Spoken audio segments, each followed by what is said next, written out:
러시아의 대문호 크리스찬 작가인 레오 톨스토이가 이렇게 말했습니다. 한 해의 가장 큰 행복은 한 해의 마지막에서 처음보다 훨씬 나아진 자신을 느낄 때이다. 우리는 지금 10월의 21일 이제 연말을 향해 다가가고 있습니다. 여러분, 올 한 해 연초 시작할 때보다 여러분의 믿음에 있어서, 헌신에 있어서, 또 여러분의 순종의 삶에 있어서 훨씬 더 나은 오늘을 이루어가고 있습니까? 다시 톨스토이가 이렇게 말합니다. 해야 할 것을 하라. 모든 것은 타인의 행복을 위해서, 동시에 나의 행복을 위해서이다. 톨스토이가 말하는 해야 할 것, 그것은 다른 사람을 위해서 하는 것이면서 또한 나의 행복을 위한 것이다 라고 말한 그것은 바로 사랑입니다. 사랑을 할 때에 사람은 행복해진다고 톨스토이가 말하고 있는 것입니다. 여러분, 요즘 행복하신가요? 조금 더 행복해지기를 원하십니까? 고려대학교 상과대학을 나오고 경제계에서 오랫동안 일을 하다가 뒤늦게 불가에 입가하여서 스님이 된 한탑 스님이라는 분이 있습니다. 그가 불교란 이런 짧은 소책자를 통해서 불교를 설명할 때에 그가 서두에 이렇게 말을 꺼냅니다. 우리 인류가 시작된 날로부터 사람들은 행복을 찾아왔다. 그러나 아직까지도 그 행복을 찾지를 못했다. 그 이유는 진정한 행복이 무엇인지 알지 못하기 때문이다. 그러면서 그 행복을 어떻게 찾는 것인가에 대해서 설명을 해나갑니다. 다 설명을 드리고 싶지만 시간이 더 걸려서 여기서 그만두지만, 정말 한탑 스님은 진정한 행복을 찾았을까요? 한 부유하고 권세 있는 사람이 있었습니다. 이 사람은 고대 사람인데 100명의 자녀를 뒀답니다. 요즘 시대가 아니고, 그죠? 100명의 자녀를 두고 그리고 장수한 사람이었다고 말을 하는 사람이 있었습니다. 우리 시대 말로 하면 권세 있고 또 성공한 그런 인생을 장수하게 오랫동안 건강하게 살았던 사람이다, 그런 말이에요. 여러분, 그런 사람은 행복할까요? 어쩌면 우리 대부분 많은 사람들이 그런 것을 추구하고 있는데, 과연 그것을 얻은 사람은 정말 행복을 누리고 살아가고 있는 것일까요? 전도서 6장 3절에 그런 사람을 예를 들어서 말씀을 하면서 곧 이어 그 사람이 자기가 가진 것으로 누리며 행복을 느끼지 못한다면, 그리고 그가 매장되지 못한다면 낙퇴된 자보다도 더 못한 불행한 인생을 사는 것이다 라고 전도서에 말씀합니다. 여기에서 그 자녀들에게 매장되지 못했다라고 표현하죠. 자녀들에게 매장된다는 것은 물론 집안에서 이렇게 편안하게 돌아가셔서 무덤에 이렇게 다 들어가는 그런 걸 말을 합니다. 거기에 더하여 자기가 가진 많은 것들을 누리고 그리고 살면서 죽고 난 이후에 자기 가정에서 혹은 믿음의 공동체에서 인정받지 못하고 존경받지 못한 그런 사람을 말하는 거예요. 여러분, 우리는 인생에서 많은 재물도 얻을 수 있고요, 권력도 얻을 수 있고요, 건강도 얻을 수 있고요, 장수도 할 수 있어요. 그런데 전도서가 우리에게 주는 말씀은 너희가 그런 것을 가지고 있다 할지라도 그것을 누리지 못하면, 그게 무슨 말일까요, 여러분? 여러분 가지고 있죠? 가지고 있죠. 누리지 못한다면 불행한 사람이다. 두 번째로는 그런 것을 가지고 있다고 할지라도, 누리고 있다고 할지라도 다른 가정의 식구들이나 믿음의 공동체에서 존경을 얻지 못한다면 정말 불행한 사람이다 라고 그렇게 말하고 있는 겁니다. 오늘 여러분의 삶의 자리는 어디에 있습니까? 저는 오늘 여러분에게 매우 행복한 한 부부를 소개하려고 합니다. 이들은 과대한 권력을 가지려고 노력한 분들도 아닙니다. 부자가 되려고 꿈꾼 분들도 아닙니다. 그런 것과 관계없이 하나님께서 부르시는 대로 그 방향을 향하여 성실하게 한 걸음 한 걸음 다가가는 이 행복한 부부를 여러분에게 소개하려고 합니다. 우리 집사님 여기 한번 보여주시기 바랍니다.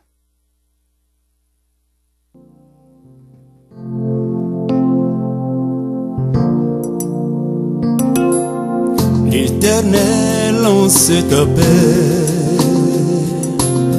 je cherche encore oui des hommes qui me feront confiance et qui n'auront pas peur,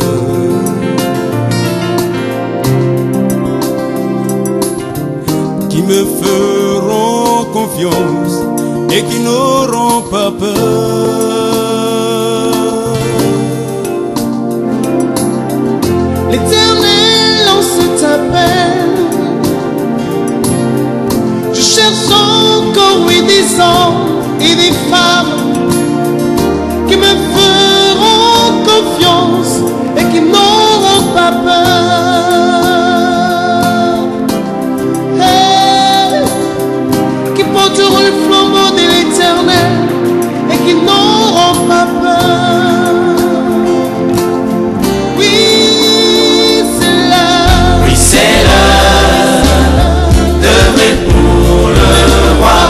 C'est l'heure du réveil.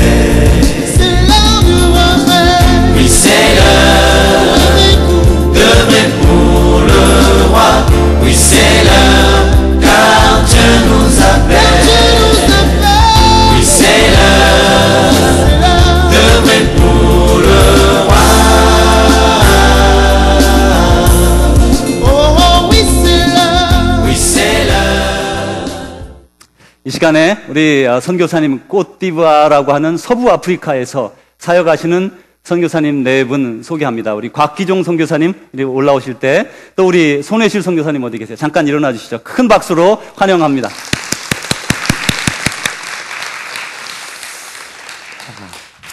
이렇게 귀한 분을 우리 교회에 모시게 되어서 정말 영광으로 생각합니다. 열악한 상황, 자녀를 기르기에 결코 좋지 않은 상황에서 자녀들을 길러내며 희생하며 헌신하며 땀과 정성을 바쳤던, 인생을 바치고 있는 귀한 분들이 이렇게 우리 교회 방문하게 되어서 저희가 얼마나 기쁘고 감사한지, 그리고 다시 한번 선교사님 두 분께 감사를 드립니다.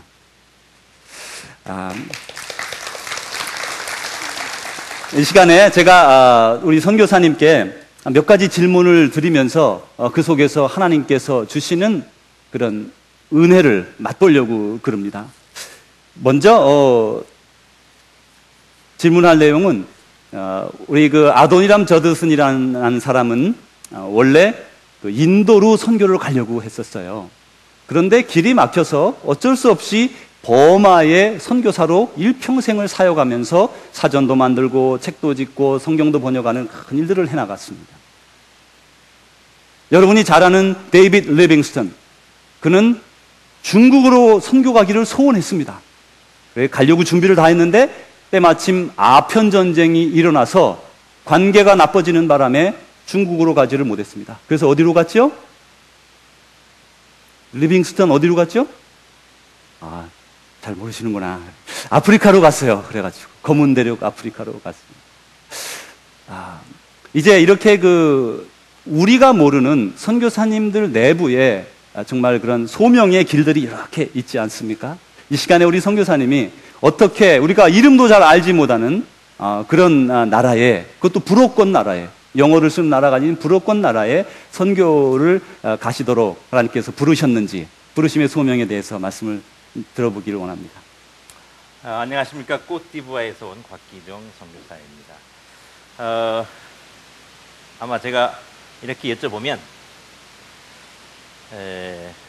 제가 답을 뻔히 알면서 여쭤보는 내용입니다만, 꽃디부아를 다녀오신 분 손들어 보세요. 그러면 두 분이 손들으실 거예요. 그 말은 이 교회는 대단히 꽃디부아를 다녀오신 분이 퍼센트가 높은 거예요. 네. 목사님이 다니셨고, 또 우리 여러분들의 동료이신, 또 형제이신 주택 집사님이 이미 몇 차례 다녀가신 곳이기 때문에. 그러나 이렇게 순회를 해보면 거의 대부분의 교회 선물 중에서는 한 분도 없습니다. 한 분도 없고. 그리고 꼬띠부아에 혹시 뭐 친척이나 뭐 아는 분이 사십니까? 이렇게 물어봐도 없습니다. 그런데 젊은이들한테 금방 어필이 되는 사람이 있어요. 과거 첼시에서 스트라이커로 했던 디디에 드록바를 아시나요? 예, 한번 해보세요. 이적교에 좀 알거든요. 젊은 청년들 중에는 아주 유명한 축구 선수의 나라, 디디에 드록바의 나라 꼬트디부아르입니다.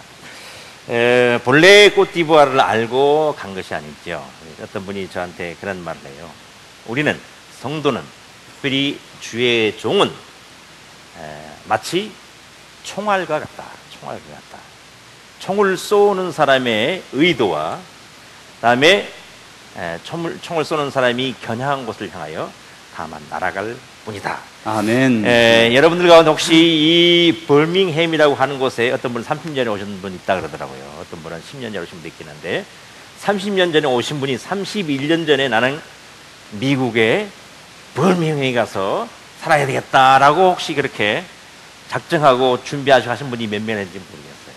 그런 것처럼 저 역시 본래 괌 아일랜드라고 하는 곳에서 목회를 하면서 선교의 소명을 받고 처음 준비했던 것은 남태평양에 있는 섬 나라였습니다. 그러나 하나님께서는 꼬트디부아에 저를 보내셨는데 그 땅이 제가 사역할 것이고 그 땅이 제가 필요한 것이고 하나님께서 저를 부르신 땅이에요. 다만 저는 하나님 앞에 순종함으로 이제 꼬띠부아를 가게 됐을 때 동화백과 사전 찾아보고 공부를 했거든요.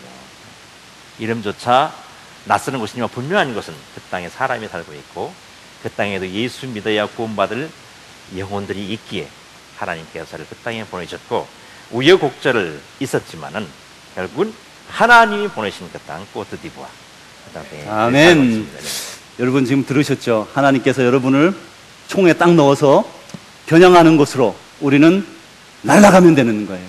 내가 방향을 결정하는 게 아니라 아버지께서 우리에게 결정해 주시는 은혜의 말씀 들었습니다. 네, 우리 한국과 미국에는 선교사님 요즘 전 세계가 다 마찬가지지만 영적인 전쟁 가운데 있습니다. 뭐 물론 선교지는 더더욱 그렇고 특별히 선교사님 계시는 그 지역은 회교권과 기독교권이 만나는 전쟁 지역인데 미국에서는 특별히 유럽에서는 그 진화론 때문에 150년경 전부터 해서 아주 그 영적 전쟁이 치열했고 거기에서 지는 바람에 유럽의 교회들이 대부분 문을 닫게 되었습니다. 미국은 어떤 분 말에 의하면 이 서반구에 있어서 가장 신앙적으로 보수적인 나라 중에 하나랍니다. 그래서 지금도 우리가 이렇게 신앙이 유지되고 있는 것이 사실입니다. 그런데 요즘 들어 여기에 영적 전쟁이 일어나는데 바로 동성애 논쟁입니다. 이것은 동성애라고 하는 그것 자체 때문만은 아닙니다. 이 지금 불란서에서는 헌법을 고쳐서 이제 10월로부터 이렇게 상정을 해서 내년부터 국가의 그 헌법에 결혼을 남녀의 결합이 아니라 두 사람의 결합으로 바꾼다고 합니다. 그런데 이제 그 유럽은 물론 예전부터 동성애론이 워낙 컸지요. 근데 이 미국의 요즘 동성애론이 일어나면서 하나님이 죄라고 지정한 것을 부인하고 인정하고 치료도 하지 못하게 하고 그런 동성애적 경향을 치료도 하면 법으로 걸리는 이제 캘리포니아는 그렇게 지정이 되었습니다. 이런 상황이 되면서 우리가 아주 큰 영적 전쟁에 겉에 표면은 그런 동성애지만 내적으로는 성경의 권위를 무시하는 그런 영적 전쟁에 지금 맞닿아 있습니다.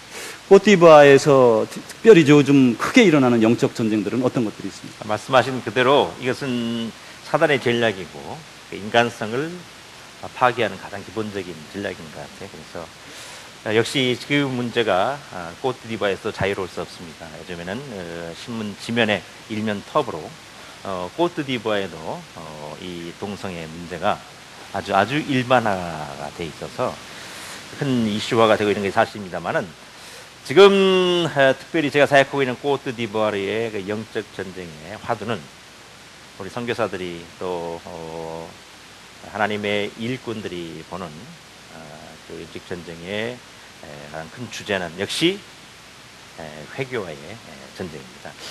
우리는 회교를 여러분들에게 말씀드리면 얼른 떠오르는 것이 알카에다가 떠오르고 9.11 테러가 떠오르고 자살 폭탄이 떠오를 것입니다만은 어쩌면 그것은 훨씬 대적하기가, 우리가 방어하기가 더 좋을 수가 있어요. 더 고단위, 고등 전술은 그렇게 안 하는 겁니다.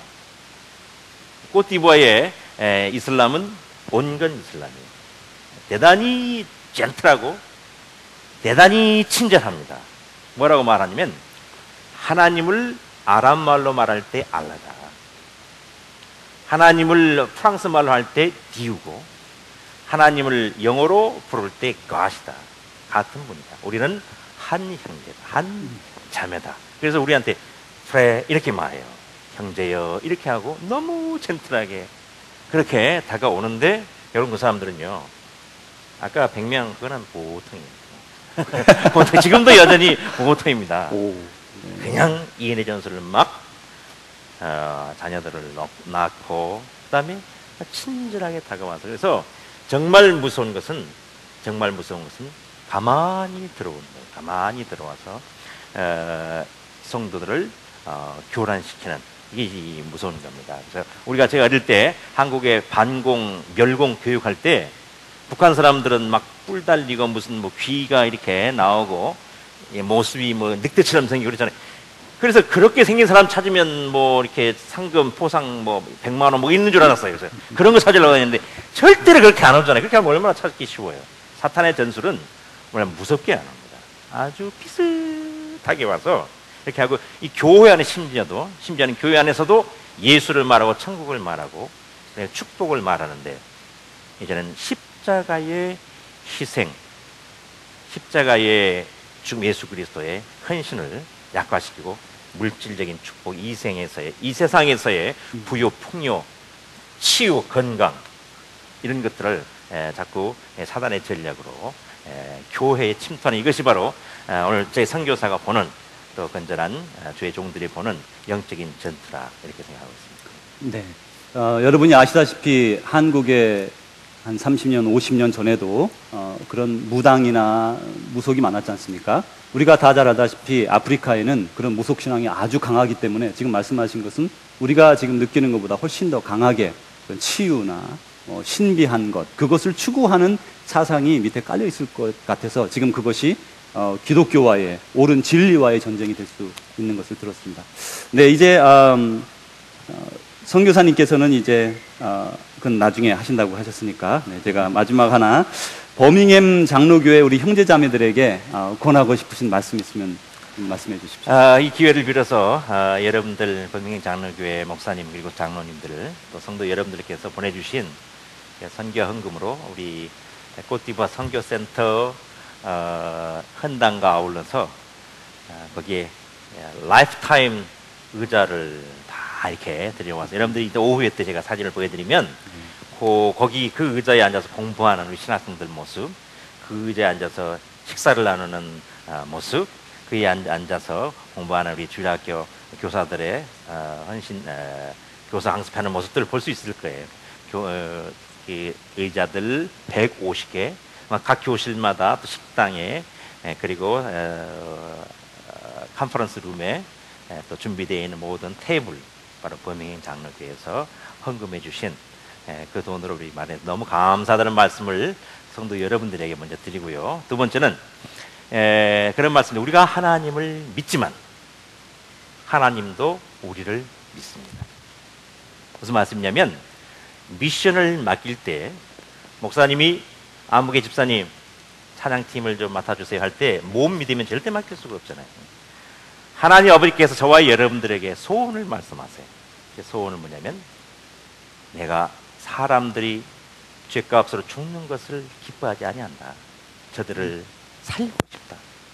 근데 그 살리는 방법은 내 아들 예수 그리스도를 죽임으로 이뤄놓은 이 대속의 복음, 이 구원의 복음을 전해 주기를 바란다. 내가 너에게 부탁한다 라고 저에게 부탁하셨고, 그리고 목사님께 뿐만 아니라 우리 모두에게, 버밍햄 장로교회 성도 여러분들에게 주님께서 그 미션을 내리고 계십니다. 그것은 뭐냐면 바로 하나님 아버지께서 저와 여러분들을 믿기 때문에 그렇습니다. 오늘 이 거룩한 사명, 대단한 사명, 하나님의 소원을 여와 여러분들에게 맡기셨는데 이 시대에 이 바톤이, 이 생명 구원의 바톤이 저와 여러분들에게 주었다는 사실을 우리 가슴 깊이 감격스럽게 받으시고 나아가 주님을 기쁘시게 하는 일, 생명을 구원하는 복음 전하는 일에 우리 모두 헌신하게 되시기를 주의 이름으로 축원합니다. 아멘. 감사합니다. 크게 박수로 감사드리겠습니다.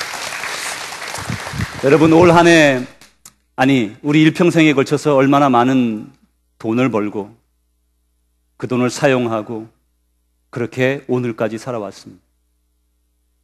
그런데 그 돈 중에 여러분이 정말 땀 흘려 애써 본 돈 중에 얼마나 하나님께 헌신하고 얼마나 하나님께 사용하실 수 있도록, 하나님께서 사용하실 수 있도록 내어드렸습니까? 지난번 올해 중순 되기 전에 우리 교회에서 2월금 중에서 9,000여 불을 우리가 côte-d'Ivoire에 신학교 시작할 때 필요해서 결의해서 드린 바가 있습니다. 물론 교회 사역의 모든 재물이 다 하나님의 영광을 위해서 사용되지만 특별히 그곳에 사용되어졌을 때에 우리가 드리는 기쁨의 헌물로 많은 생명들을 구원하는 신학교의 학생들을 가르칠 수 있고 또 그곳에 계속적으로 앞으로도 계속적으로 많은 우리의 후원이 필요합니다. 우리의 것을 우리 마음대로 쓸 수 있지만 하나님의 영광을 위해 내어드릴 수 있는 기회를 주신 하나님께 감사드리고 앞으로도 우리에게 주어진 것 가지고 하나님을 섬기는 저와 여러분 되기를 주님의 이름으로 축복합니다. 네, 이제 계속해서 말씀을 전합니다. 예수님께서 부활하신 지 열흘 이후에서 한 30일 정도 사이에 예수님의 제자들, 가룟 유다를 뺀 11명의 제자들을 갈릴리 한 산으로 불러 모으셨습니다.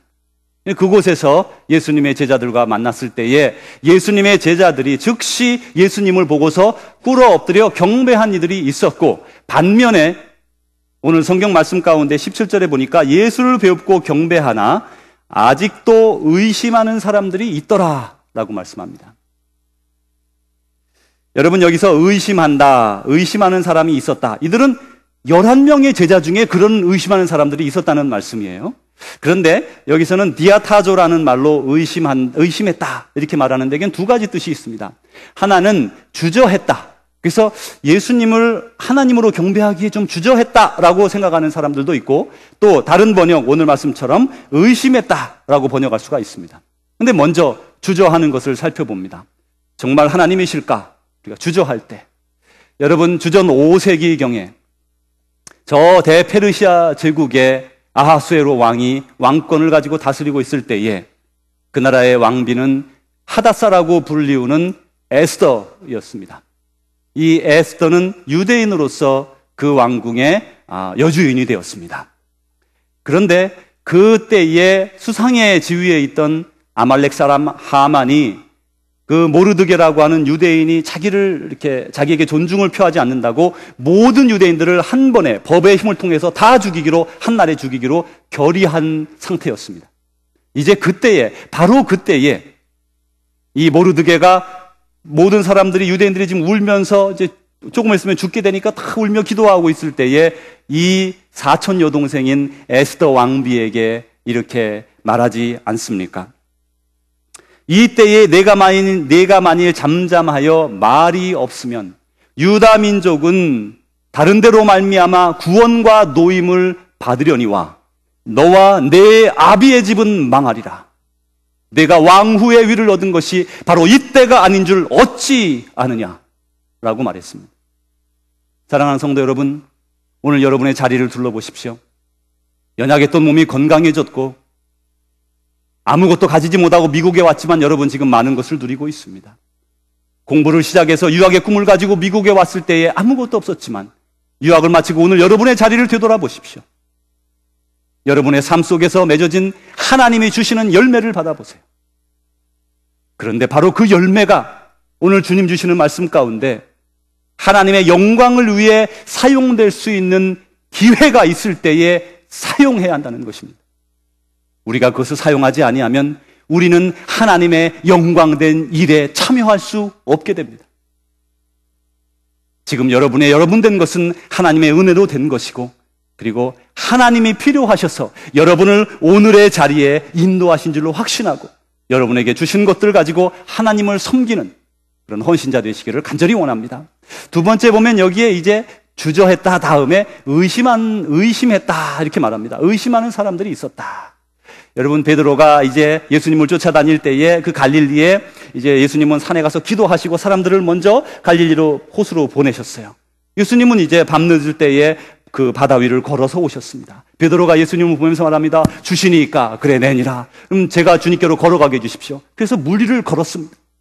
그런데 그가 그 바람을 바라보면서 두려워하자 그가 물속으로 빠져들어갈 때 예수님께서 손을 내밀어 그를 붙잡아 꺼내 주시면서 이렇게 말씀하셨어요.